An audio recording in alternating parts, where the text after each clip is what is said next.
네, 오늘 전문가들 의견이 나뉘고 있습니다. 상승이 3명, 하락이 2명인데요. 먼저 이데일리온의 명승부사 전문가는 하락장 전망하면서 비올에 관심을 가지고 있습니다. 바로자산의 윤정식 이사는 상승장 예상하면서 삼성전자에 주목하고 있고요. 이데일리온의 서영은 전문가 역시 상승장 예상하면서 뉴에 관심을 가지고 있습니다. 다올투자증권 이성우 차장은 상승장 전망하면서 S-오일 관심주로 꼽고 있고요. AJ인베스트먼트의 이재규 대표 하락장 예상하면서 흥국 F&B에 관심을 가지고 있습니다. 자, 그러면 두 분과 함께 화상으로 이야기 나눠보도록 하겠습니다. 이데일리온의 명승부사 전문가, 바로자산운용의 윤정식 이사 연결돼 있습니다. 자, 두 분 나와 계십니까? 안녕하세요. 네, 안녕하세요. 자, 먼저 명승부사 전문가님, 자, 오늘 하락장 예상을 해주셨는데요. 투자 전략 어떻게 준비하면 좋을까요? 네, 어제 저녁 CPI 발표가 미국에 있었고요. 자, 근데 뭐 좀 소폭 상승은 했습니다만 또 최근 우리 증시도 많이 좀 올라왔습니다. 바닥에서 좀 100포인트 이상 올라온 상태고요. 자, 최근 저 미국의 단기 채권 금리가 장기 채권 금리의 수익률을 앞지른 경우, 과거 역사적으로 보면요, 40년 동안 3번이 있었습니다. 그 3번은 하락장이 나왔었고요. 자, 그 차트에서 이제 최근에 미국에서도 단기 채권 금리가 장기 채권 금리를 앞지르는 현상이 일어났습니다. 자, 채권 금리가 오르고 나서 1년 안에 좀 침체가 있었는데요. 저는 지금이 좀 그런 시기다. 단기적 반등은 왔지만 좀 위험한 시기다 말씀을 좀 드려보도록 하고요. 차트에서도 이제 20주선 주봉에서 60주선의 데드 크로스가 조만간 발생이 됩니다. 차트의 데드 크로스. 10주선은 이미 데드 크로스가 난 지 몇 개월이 지났죠. 자, 그런 경우도 40년간 3번이 있는데요. 미국의 S&P 지수의 경우 이번이 거의 40년 만에 그런 데드 크로스가 나오고 있다. 단기적 흐름은 어떻게 위로 반등은 있을 수 있더라도 결국은 하방 압력이 가속화될 수 있다는 것을 저는 좀 말씀을 좀 드려보도록 하겠습니다. 네, 전망 알아봤고요. 다음은 윤정식 기사님. 자, 미국에서 훈풍이 좀 부는 것 같습니다. 오늘 전략 어떻게 준비하면 좋을까요? 네, 이 훈풍이 불어오는 건 맞고요. 그리고 이 훈풍을 예상도 했습니다. 예, 그렇기 때문에 훈풍이 오기 전에 훈풍이 올 걸 생각하고 미리 어떻게 보면 잔치를 좀 한 그런 며칠이 있었죠. 지금 7거래일 연속 상승을 했고요. 이 CPI의 6.5를 모두 다 예상했는데 6.5가 정말 나왔죠. 이 6.5가 나온다는 걸 시장은 선 반영을 한 부분들이 있습니다. 그렇기 때문에 일정 부분 좀 조정도 예상을 했었는데 제가 상승을 오늘 말씀드린 이유는 많이 상승하기 힘듭니다. 이제는 2,400선을 가까이 가면 굉장히 강한 이런 저항이 나타날 텐데요. 근데 미국 증시에서 오늘 같은 경우 사실 소폭 상승을 하더라도 어색한 상황은 아니었습니다. 왜 그러냐면 6.5를 미리 알고 이 6.5에 대한 CPI 6.5에 대한 거를 사실은 다 반영을 한 거였거든요. 그럼에도 불구하고 이 미국 증시 같은 경우는 상승 출발하고 그 다음에 매물이 출회되는 사실 그리고 미국에서 이 고용 지표도 견조한 모습 나오면서 그러면은 어떻게 보면 좀 상충되는 부분이기 때문에 매물 출회 나오면서 하락 전환도 했거든요. 그런데 여기서 다시 한번 올라갔다라는 부분에 저는 가산점을 좀 주고 싶고요. 이 제임스 블라드 총재가 대표적인 매파죠. 근데 여기에서도 경제에 대한 자신감 그리고 물가 하락에 대해서 상당히 고무적인 상황이다. 이런 발언들까지 하면서 달러가 약세가 지속이 됐습니다. 지금도 달러 약세가 사실 굉장히 이전에 이 1,400원대를 생각을 하면 상당히 좀 빠르게 떨어진 상황이라서 여기서 추가적인 약세 이런 부분들을 기대 안 했음에도 불구하고 달러도 약세를 또 보여줬고 국채금리도 하락이 진행이 되면서 결론적으로도 다우와 나스닥 모두 한 0.64% 상승하는 모습을 보여줬거든요. 이런 모습들이 국내에도 매물 출회는 계속적으로 나올 겁니다. 그럼에도 불구하고 이 미국 시장의 이런 강한 분위기가 국내 시장에도 상승폭은 제한되겠지만 그래도 유지가 될 가능성이 좀 높다라고 보여지고요. 그리고 미국 시장에서 지금 TSMC가 실적 발표 이후에 6% 이상 급등하는 모습을 보여줬습니다. 그렇기 때문에 여전히 반도체 관련주들은 좀 관심 가지셔도 좋다. 반도체 관련주가 국내에서 좋다라면은 시장도 좋기 때문에 그래서 소폭의 상승 정도 전망해 볼 수 있을 것 같습니다. 네, 미국 증시의 분위기가 상승폭은 제한적이지만 우리 증시에도 이어질 가능성이 크다 이렇게 말씀을 해주셨고요. 다음은 관심 종목 알아보도록 하겠습니다. 먼저 명승부사 전문가님.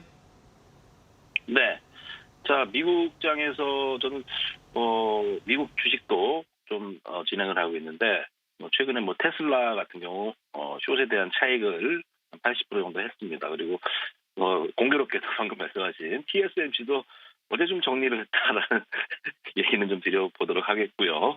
관심주는 저는 비올입니다. 비올. 비올이라는 종목이고 매수가는 한 3,300원 정도. 이 회사가 추세가 상당히 좋습니다. 크게 장기로 투자할 것은 아니고 단기적인 트레이딩 관점에서 아직 상승 목표가 있다 말씀드리면서요. 호재로는 이제 초미세 바늘 피부 재생 기술, 요 기술을 가지고 있습니다. 마이크로 니들이라고 70개국의 원천 특허를 갖고 있는데요. 매출액이 전년 대비 75% 상승하고 있고요. 영업 이익률이 50%에 육박하고 있고 최근에 외인 매수가 무섭게 들어오고 있고 추세가 지금까지 나온 이렇게 반등하고 꺾이는 종목들과는 다르게 중기적인 추세로 상승을 하고 있는데요. 저는 한 10에서 15% 이상 단기적인 수익을 조정 시에는 매수하면 좀 거둘 수 있지 않을까 이렇게 조언을 드려보도록 하겠습니다. 또 자세한 설명은 저의 주식 카톡방에서 좀 말씀 더 드리도록 하겠습니다. 네, 초미세 바늘 기술을 보유하고 있는 비올 오늘 관심주로 분석을 해주셨고요. 3,300원 선에서 매수 가능하다 제시를 해주셨습니다. 자, 다음은 윤정식 기사님. 네, 이 삼성전자 좀 말씀을 드리겠는데요. 지수의 상승이 좀 제한된다라고 말씀을 드렸는데 삼성전자도 점진적인 상승 정도지 급등하는 모습까지 나타나기는 쉽지가 않죠. 그럼에도 불구하고 말씀드린 이유는 첫 번째로는 TSMC가 너무 좋았죠, 실적이. 사실 부러울 만큼 좋았습니다. 삼성전자의 거의 10배에 가까운 그런 좋은 실적을 냈는데 이 TSMC도 반도체죠. 이런 부분들에 대해서 시장에서 우려했었는데 시장의 우려를 훌쩍 뛰어넘는 이런 모습들이 나타났습니다. CES에서도 반도체 관련돼서의 여러 가지 소비가 좀 더 늘어날 것이다. 굉장히 많은 메타버스라든지 AI라든지 VR이라든지 이런 부분들에 대해서 반도체 소비 굉장히 좀 많이 늘어날 것이다. 생각보다 빠른 속도로 좋아질 것이다. 이런 분석들이 많이 나오고 있거든요. 그런데 TSMC는 훨씬 더 좋은 실적이 좀 나왔고 그러면서 미국 시장에서 필라델피아 반도체 지수 계속 상승하고 있죠.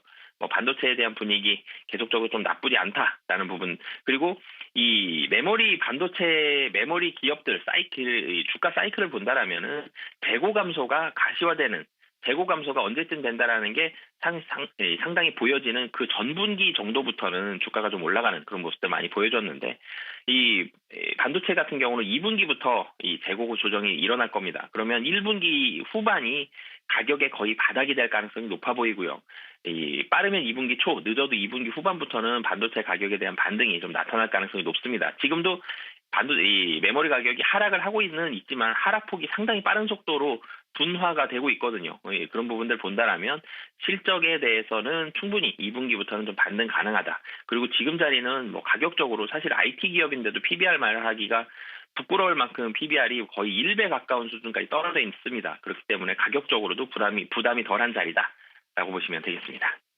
네, 삼성전자 오늘 관심 종목으로 분석을 해주셨고요. 다음은 명승부사 전문가님.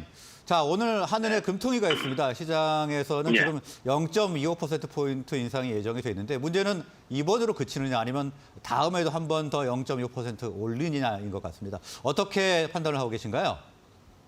네, 한은의 올해 첫 금통위가 좀 개최되고 있죠. 전날 밤 미국에서 인플레이션 상승 둔화 소식이 있었고요. 그렇기 때문에 그런데도 불구하고 국내 물가는 여전히 5%대로 올해도 상고하죠. 상승 압박이 여전합니다. 최종금리 수준이 이제 3.5% 정도 올린 뒤에 향후 상황을 좀 살필 것으로 저는 보고 있는데요. 올해 통화정책 방향회의를 열고 기준금리 인상 여부를 좀 결정하게 되면은 일단 우리나라 입장에서도 두 가지가 있습니다. 제일 중요한 거. 근데 정부가 저는 일을 잘하고 있다라고 좀 보고 있는데요. 어떤 거냐면 이제 금리를 따라서 올릴 수 있는 나라가 몇 나라가 없죠. 특히 일본 같은 경우 금리는 너무 역전되어 있고, 근데 한국은 그걸 잘 따라하고 있고, 게다가 좀 제가 걱정하고 있던 개인들 파산이나 부동산 문제에 대해서 최근에 40조 이상의 돈을 풀면서 부동산도 부양 정책을 좀 피고 있습니다. 자, 그러면서도 어쩔 수 없이 또 금리를 외국인 자금이 빠져나가지 못하게 금리를 올릴 수밖에 없는 수준인데요. 한마디로 두 가지 정책을 다 이렇게 끌어안기 위해는 좀 부담은 있습니다. 한국이 이렇게 돈이 많은 나라. 싶기도 하고요. 어쨌건 저는 한국은 뭐 상당히 잘 하고 있다. 그러나 이제 저는 뭐 미국의 경우 큰 버블을 만들었고 그게 꺼지는 시점이 있는데 이 대세를 역행을 우리나라가 계속적으로 이제 할 수 있을지에 대해서는 좀 의문이 있다. 이렇게 좀 조언을 좀 드려보도록 하겠습니다. 네, 오늘 말씀은 여기서 마무리하도록 하겠습니다. 두 분 수고하셨습니다. 감사합니다.